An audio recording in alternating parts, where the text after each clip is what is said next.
রাজ্যের জলমিত্রদের ন্যায্য দাবি এখন আর উপেক্ষা করা যাবে না। এই বার্তা নিয়ে আসন্ন 10 নভেম্বর গুয়াহাটিতে একত্রিত হচ্ছেন রাজ্যের বিভিন্ন প্রান্তের হাজারো জলমিত্র।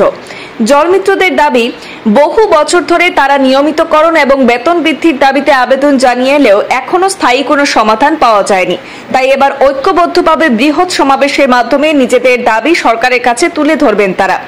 রাজ্যের জলমিত্র সংগঠনের রাজ্যিক সম্পাদক বাপ্পন নমশূদ্র জানান, আমরা শান্তিপূর্ণভাবে আমাদের দাবি সরকারের কাছে পেশ করতে চাই। আশা করি সরকার আমাদের কথায় ইতিবাচক সাড়া দেবে।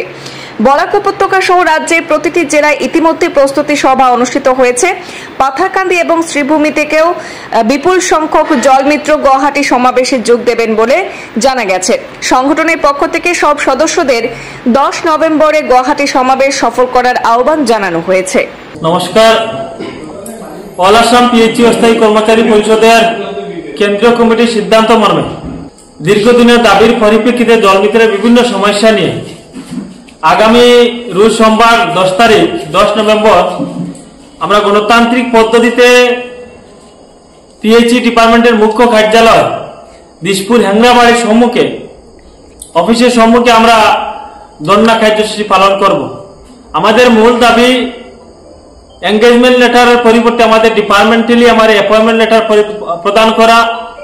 2 নম্বর দাবি হল আমাদের অন্ততপক্ষে শ্রমিক আইন মতে আমাদের বেতন বৃদ্ধি করা। 3 নম্বর দাবি আমাদের রিটায়ার্ড বেনিফিট যদিও নাই, এককালীন বেনিফিট 60 বছর হওয়ার পর সেই এককালীন বেনিফিট 20 লাখ টাকা সরকারের কাছে আমরা আবেদন করেছি, এবং ডেথ বেনিফিট, অ্যাক্সিডেন্ট বেনিফিট, জীবন বীমা প্রধান দাবি। এবং সমস্ত আসামের জলমিত্রদের একই দিনে আমাদের 1 তারিখে শিক্ষকের যেভাবে বেতনগুলো হয় শিক্ষকগণকে, ঠিক তদ্রুপভাবে সমস্ত আসামে 1 তারিখে, যদি 5 তারিখ সরকার দায়িত্ব করে 5 তারিখেই আমাদের বেতন দিতে হবে। আমাদের বিটিসি কার্বি আংলং ডিমাসাও 12 মাস 13 মাস হয়েছে, এখন পর্যন্ত ওনারা বেতন পাননি। ওনারা আমাদের মতো জলমিত্র সমস্ত আসামের রাজ্যে বাস করছেন। এই যে বিভক্ত, এই যে আমাদের বঞ্চিত করা হচ্ছে, একটা পার্টে আমাদের জলমিত্রদের বেতন দেওয়া হচ্ছে, একটা পার্টে আমাদের বিটিসি বেতন দেওয়া হচ্ছে না। গতিকে আমাদের অল আসাম পিএইচই অস্থায়ী কর্মচারী পরিষদের আঙ্গিনায় সকল জলমিত্ররা আমাদের অল আসাম পিএইচই অস্থায়ী কর্মচারী পরিষদের আঙ্গিনায় আছেন।